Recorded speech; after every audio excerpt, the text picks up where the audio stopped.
নমস্কাৰ আপোনালোকে চাবলৈ আৰম্ভ কৰিছে এনি ভইচৰ এটা বিশেষ অনুষ্ঠান আৰু বৰ্তমান আজি মই উপস্থিত আছো চৰাইদেউ জিলাৰ হাপাকেটিৰ মৰাণ হাবি গাঁৱত আৰু ইতিমধ্যে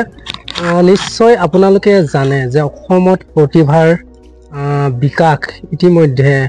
অসমক এটা পৰিচয় দিবৰ কাৰণে সক্ষম হয় আৰু যেহেতু গাঁৱৰ পৰিৱেশত আমি এজন যুৱক আছে যুৱকৰ পোনপ্ৰথমতে তেখেতৰ চিনাকি ল'ম আৰু তেখেতৰ লগত আজি কিছু কথা পাতিম আৰু তেখেতৰ যিটো প্ৰতিভাটো সেই প্ৰতিভাটো আপোনালোকক আমি দেখুৱাবলৈ চেষ্টা কৰিম যেহেতু আমাৰ এই বিশেষ অনুষ্ঠানটোৰ উদ্দেশ্যই হৈছে যে উঠি অহা প্ৰজন্ম হওক বা প্ৰতিভা বিকাশৰ ক্ষেত্ৰতে এই চেনেলটো আপোনালোকক আগত আমি প্ৰতিভা বিকাশবিলাক আমি দেখুৱাবলৈ যত্ন কৰিম পোনপ্ৰথমতে আপোনাৰ পৰিচয়টো ল'ব বিচাৰিছোঁ তোমাৰ নামটো নমস্কাৰ মোৰ নাম শ্ৰী ৰামচমান গগৈ বৰ্তমান তুমি কিহত পঢ়ি আছা মই ক্লাছ 7ত এইখন তোমাৰ গাঁওখনৰ নাম কি মৰাণ হাবি গাঁও হয় আচ্ছা তোমাৰ ইতিমধ্যে আমাৰ এই চেনেলটোত তোমাক স্বাগতম জনাইছো আৰু বিশেষকৈ ক'ব লাগিব তুমি তোমাৰ যিটো প্ৰতিভা ইতিমধ্যে আমি গম পাইছো তুমি বাঁহী বাদক বাঁহীৰ প্ৰতি তোমাৰ এটা খুব তোমাৰ ৰাপ এটা আমি দেখিবলৈ পাইছো যিহেতু পোনপ্ৰথমে তুমি বাঁহী বজোৱাৰ ক্ষেত্ৰত তুমি কেনে ধৰণৰ আচলতে পৰিয়ালৰ প্ৰেৰণা পাইছা মোৰ পৰিয়ালে বহুত আশীৰ্বাদ কৰে হয় আগুৱাই যাবলৈ আশীৰ্বাদ কৰে এতিয়া আমি তোমাৰ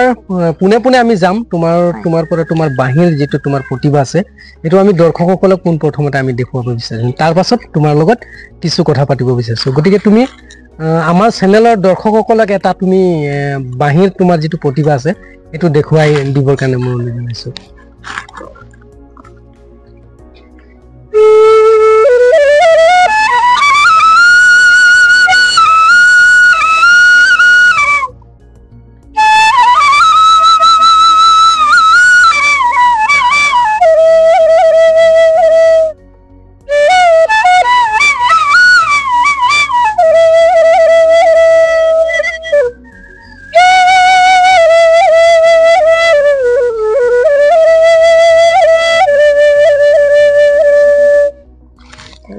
এয়া হৈছে আচলতে ক'ব লাগিব সঞ্জীৱ গগৈৰ জ্যেষ্ঠ পুত্ৰ মাতৃ ময়ূৰী গগৈৰ পুত্ৰ তেখেতে সংগীত যাত্ৰাৰ লগতে তেওঁৰ যি বাঁহী বাদক ইতিমধ্যে খুব ধুনীয়া এটা ইতিমধ্যে তেওঁ বাঁহী বজাবলৈ তেওঁ সক্ষম হৈছে আৰু তেওঁ আমি বিচাৰোঁ যে অসমবাসীয়ে আচলতে এনেধৰণৰ যি প্ৰতিভাবিলাক আছে তেওঁলোকক আগুৱাই লৈ যোৱাৰ ক্ষেত্ৰত তেওঁলোকক যাতে আশীৰ্বাদ কৰিব আৰু তোমাৰ পৰা এটা কথা জানিব বিচাৰিম যেহেতু তুমি বাঁহী কি গীতত মানে আচলতে তুমি কি ক্ষেত্ৰত তুমি বাঁহীবিলাক বজাব পাৰা যেনে ধৰণৰ কি গীতবিলাকত মই সকলো গীতে বজাওঁ হয় যেনে আধুনিক গীত হৰিনাম হয় বৰগীত হয় এনেধৰণৰ গীত বৰগীত এইবিলাকো গীত গোৱা ন হয় এটা তোমাৰ পৰা এটা তোমাৰ যিটো খুব ভাল লগা যিটো সেই ভাল লগা গীতটো তুমি অকণমান বজাই দিয়াচোন মই বৰগীত বজাই ভাল পাওঁ বৰগীত হয় নিশ্চয় বুজো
তোমাৰ বয়স কিমান হৈছে এতিয়া মোৰ বৰ্তমান 12 বছৰ হৈছে 12 বছৰ বয়স ন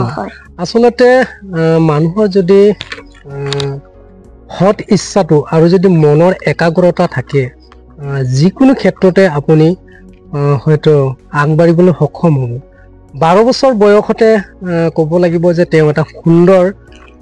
বাঁহী বাদক হিচাপে তেওঁ আচলতে এই অঞ্চলত খুবেই জনপ্ৰিয়তা লাভ কৰিছে আৰু এই অঞ্চলৰ বিভিন্ন অনুষ্ঠান প্ৰতিষ্ঠানত তেওঁ ইতিমধ্যে তেওঁ বাঁহীৰ তেওঁৰ যিটো প্ৰতিভা আছে এই প্ৰতিভা তেওঁ দেখুৱাবলৈ সক্ষম হৈছে এইখন অঞ্চলত বা তুমি অনুষ্ঠান প্ৰতিষ্ঠানবিলাকত তুমি কেনে ধৰণৰ আচলতে তুমি যোগাযোগ কৰিছা বা তুমি তোমাৰ যিটো প্ৰতিভা তুমি এতিয়ালৈকে ক'ত তুমি দেখুৱাবলৈ সক্ষম হৈছে মই আমাৰ এই অঞ্চল এই মৰাণহাবি গাঁৱত বজাইছোঁ বাঁহী আৰু বেলেগ বেলেগ জেগাতো মাতে মোক অনুষ্ঠান পৰিৱেশন কৰিবলৈ বেলেগ বেলেগ জেগাত মাতে হয় আৰু তোমাৰ ভৱিষ্যতৰ পৰিকল্পনা কি আছে ভৱিষ্যতত তুমি আচলতে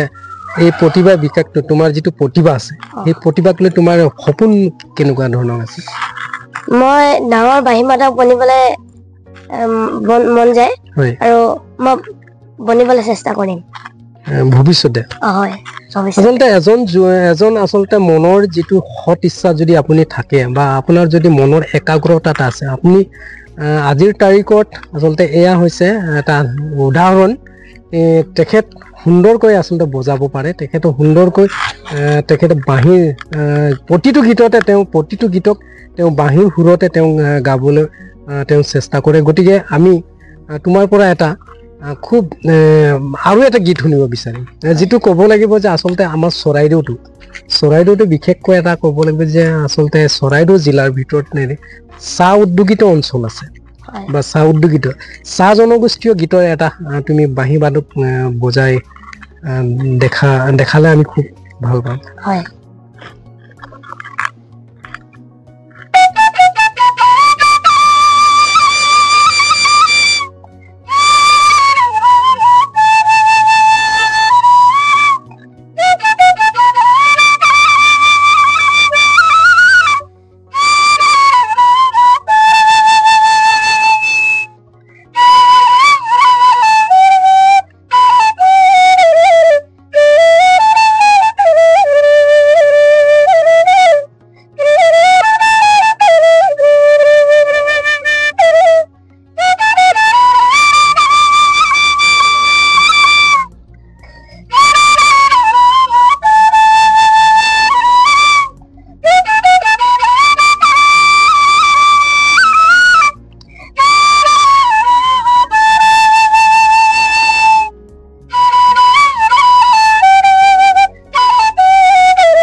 আসলে অংশুমান গগৈ বুলি ক'লে এতিয়া ক'ব লাগিব যে এটা চিনাকি নাম হয় বিশেষকৈ চিনাকি নাম বুলি এতিয়া ক'ব লাগিব যেটো তোমাৰ যেটো প্ৰতিভা হয় অন্য এটা বিষয় লৈ আহিছো তোমাৰ পৰিয়ালবৰ্গত কোন কেনে আছে মোৰ পৰিয়াল সবাই ভাল হয় দেতা কি কৰে দেতাই গাড়ী আছে গাড়ী চলায় নিজৰ গাড়ী চলায় হয় দেউতাই তোমাক এই ক্ষেত্ৰতে তোমাক কেনে ধৰণৰ প্ৰেৰণা দিয়ে বহুত ভাল বুলি কয় হয় আশীৰ্বাদ কৰে আৰু এটা কথা ক'ব বিচাৰিছো তুমি ইমান সৰু বয়সত তোমাৰ যেটো বাঁহী ইমান ধুনীয়াকৈ বজাব পাৰা এটা তোমাৰ যিবিলাক আছে তোমাৰ যিবিলাক মানে সমনীয়া হয় আৰু এটা বহু যুৱক আছে যুৱতী আছে সেইবিলাকক তুমি কি ক'বা আমাৰ দৰ্শকসকলৰ আগত তুমি কি এটা মানে প্ৰতিক্ৰিয়া দিবা বা তেখেতসকলক ওলাই আহিবৰ কাৰণে কি ক'বা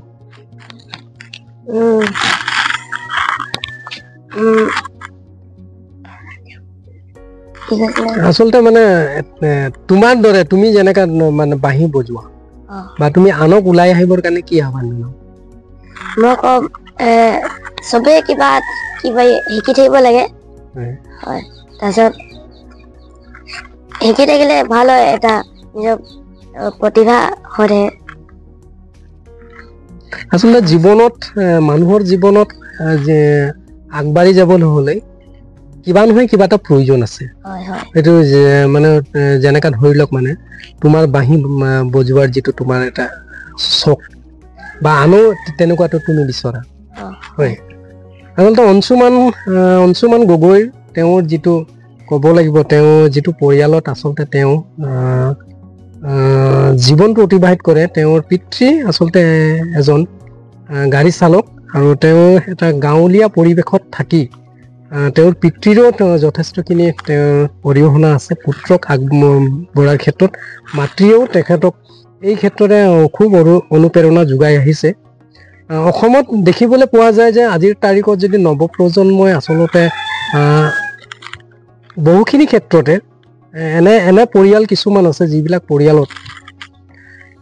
যিটো পিতৃ মাতৃৰ যিটো সঁহাৰি এই সঁহাৰি হয়তো যথেষ্ট পৰিয়ালত হয়তো দেখা কম যায় কিন্তু এয়া হৈছে নিদৰ্শন এয়া হৈছে চৰাইদেউ জিলাৰ যিটো মৰাণ হাবিৰ এটা নিদৰ্শন তেওঁ সুন্দৰকৈ আচলতে তেওঁ বাঁহীৰ তেওঁৰ যিটো যাদু তেওঁ দেখাবলৈ সক্ষম হৈছে আমি পুনৰ তেওঁৰ পৰা আকৌ কিবা এটা আমি পুনৰ এটা শুনিব বিচাৰিম হয় এতিয়া মই এটি ৰাখৰ গীত বজাবলৈ লৈছো ৰাখৰ হয় হয়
খুব ধুনীয়া হৈছে এটা কথা তোমাৰ পৰা জানিব বিচাৰিম এই বাঁহী বাদক যিটো তুমি এতিয়া তুমি আমাৰ দৰ্শকসকলৰ আগত গাই আছা বজাই আছা তুমি এইটো ক'ৰবাত শিকিছা নেকি হয় শিকি আছো তোমাৰ যিটো তোমাৰ এই যাত্ৰাত তোমাৰ কোনে কোনে তোমাক এই যাত্ৰাৰ ক্ষেত্ৰত তোমাক সহযোগ কৰিছে মই আমাৰ পৰিয়ালটো সহযোগ কৰিছে দেই আৰু মোক শিকোৱা গুৰুজন হৈছে প্ৰথম গুৰু মোৰ হৈছে চন্দন গগৈ ছাৰ আৰু এতিয়া মই দ্বিতীয় গুৰুজন হৈছে এতিয়া মই য'ত বৰ্তমান শিকি আছো নাম হৈছে ৰাজীৱ বৰা ছাৰ কিমান দিনৰ পৰা শিকি আছা মই 7 বছৰ পৰা শিকিলো 7 বছৰ পৰা 7 বছৰ পৰা শিকিলা অনুভৱটো কেনেকৈ লাগিছে মোৰ বহুত ভাল লাগিছে হয় ভৱিষ্যতে তোমাৰ আত্মবিশ্বাসটো আছে কিবা এটা তুমি এইটো আগবাঢ়িব পাৰিবা আচলতে আমি অনুষ্ঠানৰ পূৰ্বে আমি কৈছিলো এটা কথা যে আমাৰ উদ্দেশ্যটো হৈছে আচলতে এনে ধৰণৰ যিবিলাক প্ৰতিভা আছে সেই প্ৰতিভাবিলাকক আমি খুব আগত আমি অগ্ৰগতি দিয়াৰ আমাৰ এই চেনেলটোৰ উদ্দেশ্য হৈছে আৰু আমি সেই উদ্দেশ্যৰে আমি সেই লক্ষ্যৰে আচলতে আমি এনেধৰণৰ প্ৰতিভা বিকাশসকলক আমি আগুৱাই লৈ যোৱাৰ ক্ষেত্ৰত আমি মাথো চেষ্টা এটা চলাইছোঁ গতিকে আৰু এটা তোমাৰ পৰা শুনো মই এবাৰ এটি আধুনিক গীত বজাম নিশ্চয়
বাঁহী হৈছে অকালান্ত যিবিলাক মন সেই মনকো আচলতে উৎফুল্লিত কৰি দিয়া বাঁহীৰ সুৰেই হৈছে বিশেষকৈ আমি দেখোঁ আচলতে বাঁহীৰ সুৰে মানুহক সুস্থ কৰিব তুলিব পাৰে এনেকুৱা এটা হৈছে বাঁহীৰ প্ৰতিভা থকা যুৱক আৰু তেখেতৰ পৰাই আমি জানিছোঁ তেখেতৰ পৰাই তেখেতৰ লগতে কথা পাতিছোঁ তেখেতে বহুতখিনি তেখেতৰ যিটো প্ৰতিভা আছে আমাৰ এই দৰ্শকসকলৰ কাৰণে তেখেতে ইতিমধ্যে বাঁহীৰ যোগে তেওঁ যাদু দেখুৱাবলৈ সক্ষম হৈছে আৰু শেষত অনুষ্ঠানৰ আমি শেষলৈ আহিম গতিকে তাৰ পৰা আৰু কিছু কথা আমি দুটামান পাতিম যেটো তোমাৰ পৰা আৰু দুটামান কথা জানিবলৈ চেষ্টা কৰিম ইতিমধ্যে আমি নিশ্চয় জানে যে প্ৰতিভা বিকাশখন আগবঢ়াই যোৱাৰ ক্ষেত্ৰত তোমাক কষ্ট এটা কৰিব লাগিব যথেষ্টখিনি কষ্ট কৰিব লাগিব গতিকে তুমি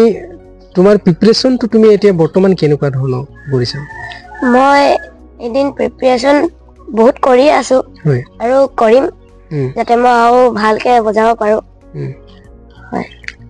আগলে এতিয়া আমাৰ এতিয়া ক'ব লাগিব যে সাংস্কৃতিক ক্ষেত্ৰতে এতিয়া অসমৰ বিভিন্ন যিবিলাক সংগীত জগতৰ লগত জড়িত হৈ থকা ধৰি লওক আপোনাৰ বিভিন্ন শিল্পী আছে শিল্পীসকলে তেওঁ কণ্ঠদান কৰি আছে তোমাৰ সৈতে কোনোবাই যোগাযোগ এতিয়া কৰিছিল নাই এতিয়ালৈকে কৰা নাই হয় এজন ব্যক্তি আছিলে তেওঁ বাঁহীয়ে বজায়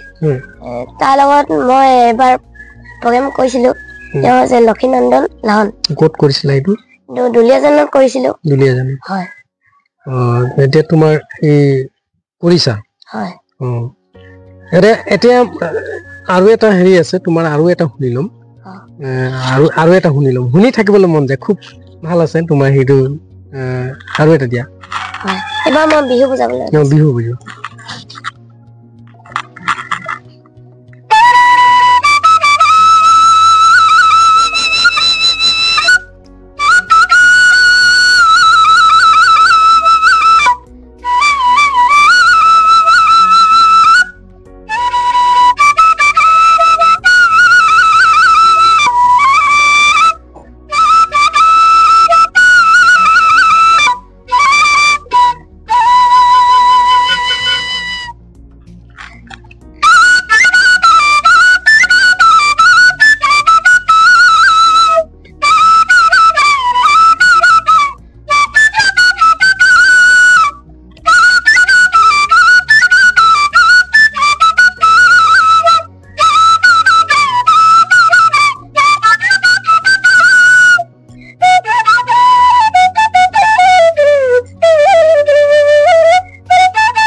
এয়া হৈছে আমাৰ আচলতে চৰাইদেউ জিলাৰ সোণাৰী সমষ্টিৰ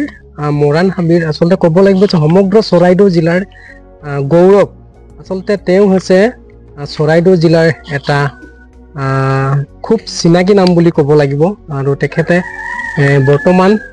তেখেতৰ যিটো বাঁহীৰ বাদকৰ যিটো যাত্ৰা তেওঁ আৰম্ভ কৰিছে। আৰু তোমাক আৰু এটা কথা সুধিব বিচাৰিম, অসম চৰকাৰক তুমি কি আহ্বান জনাবা? আমাৰ হিমন্ত বিশ্ব শৰ্মা আছে, তেখেতক তুমি কি ক'বা? যিহেতু তোমাৰ যিটো টেলেণ্ট আছে, কেনেধৰণৰ তুমি সহযোগ বিচাৰিবা? আমাক আগুৱাই নিবলৈ হয়, বহুত কষ্ট হ'ব, কিন্তু আগুৱাই নিবলৈ অকণমান সহযোগ কৰিবলৈ আহ্বান জনাম। আৰু প্ৰতিভা এইবোৰক আমাক আগুৱাই নিবলৈ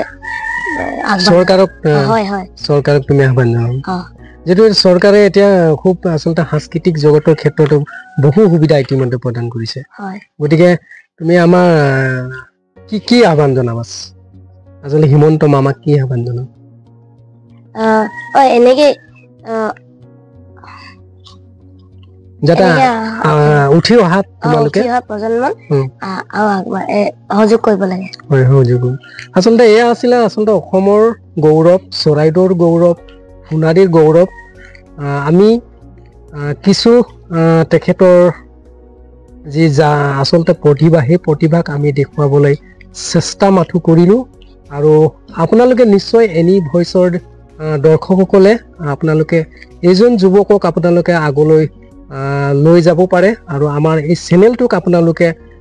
ভিডিঅ'টো যদি আপোনালোকে ভাল পাইছে, গতিকে এই ভিডিঅ'টো আপোনালোকে লাইক কৰিব, কমেণ্ট কৰিব আৰু আগলৈ এই ভিডিঅ'টোক শ্বেয়াৰ কৰিব বুলি আমাৰ এই অনুষ্ঠানটো আজি ইয়াতে সামৰণি মাৰিছোঁ।